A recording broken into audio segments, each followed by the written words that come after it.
Saya minta tolong orang yang ada di sana untuk bantu berdiriin pindah ke taksi. Ternyata saat itu juga taksi itu juga nggak ada. Jadi saat itu hanya ada bajai. Jadi saya suruh orang angkat, itu aja orang sampai kewalahan. Yang gotong kiri kanan itu kewalahan, sampai kakinya pun itu untuk diseret aja berat sekali. Itu sangat kewalahan dan benar-benar saya sampai gemeter itu ujung kepala ujung kaki karena baru kali itu melihat orang sampai gak bisa berdiri sama sekali. Bahkan yang megangin 3 orang itu, 3-tiganya hampir jatuh karena saking beratnya.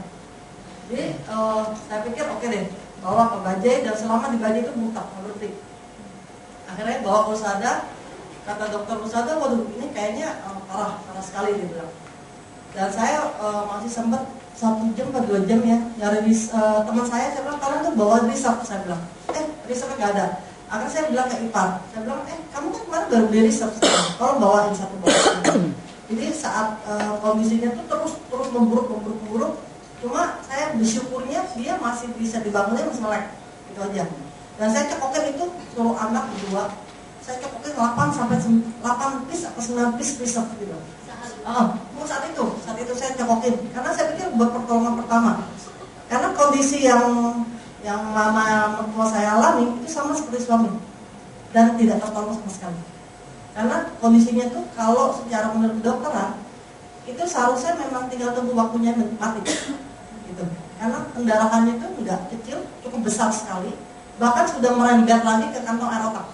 Jadi itu sangat besar dan dokter profesor sendiri gak berani itu saat sedot ya. Jadi proses kalau operasi itu harus dibuka batok, itu pun hanya bisa disedot cairan darahnya aja di kantong otak. Bahkan itu harus ditunggu lagi sampai berapa hari di ICU sampai kondisi orangnya oke.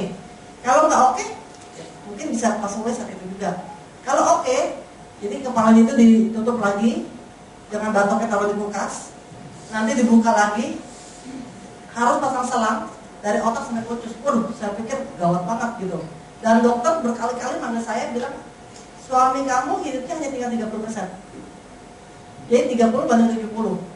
Dan saya pikir waduh, kalau 30 banding. Awalnya saat itu dokter bilang saya nggak berani operasi karena ini bisa langsung mati di tempat. Awalnya. Dan berjalan dengan waktu saya mau kasih resep, dokter melarang. Jadi saya pikir oke, saya kasih kesempatan pada dokter untuk nyembuhin suami saya di ICU. Ternyata dengan 1 minggu aja itu kondisinya terus memburuk. Dari tensi 160/100 sampai 240 lebih per 100 lebih. Itu sampai alat tensinya itu benar-benar teriak-teriak minta tolong. Bukannya orang minta tolong, alat yang minta tolong. Karena kata dokter itu bahaya sekali buat jantung. Bahkan dia kalau lepas oksigen atau miring, dia seperti ikan ngap-ngap, nggak bisa napas. Jadi saya saat itu juga sempat stres berat, sampai saya juga tensi 170 kecepet karena kurang tidur, kita berantakan waktu makan apa segala, aduh benar-benar. Jadi saat itu oke, saya bagaimana ya, saya minta izin lagi sama dokter, dok saya mau kasih resep, dan dokter saat itu melarang. Kalau kamu kasih resep, saya mundur.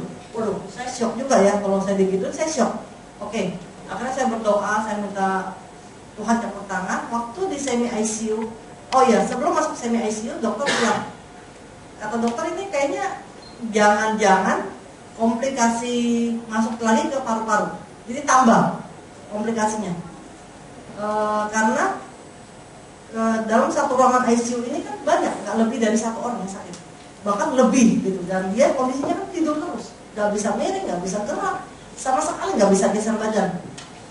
Jadi saya pikir, waduh, tambah lagi nih komplikasi ke paru-paru. Kalau udah paru-paru itu udah fatal sekali. Kenapa? Karena setiap kali cairan naik itu bisa tinggal tunggu waktu aja deh, gitu. Jadi saya pikir, waduh, akhirnya kata dokter, oke, kita pindahkan ke semi ICU, takutnya ketularan dengan pasien lain. Oke, saya pindahkan ke semi ICU. Saya bersyukur sama Tuhan saat itu, karena di sebelah kiri 3, sebelah kanan 3, hanya khusus orang yang stroke saja. Jadi waktu saya kasih, saya lihat kan di sana suster tuh kasih jus gitu ya, dapat gelas, selang gitu. Saya memberanikan diri sama suster, kenapa? Karena besoknya tuh saya udah di ultimatum, sudah dikejar-kejar untuk sign operasi. tanda tangan.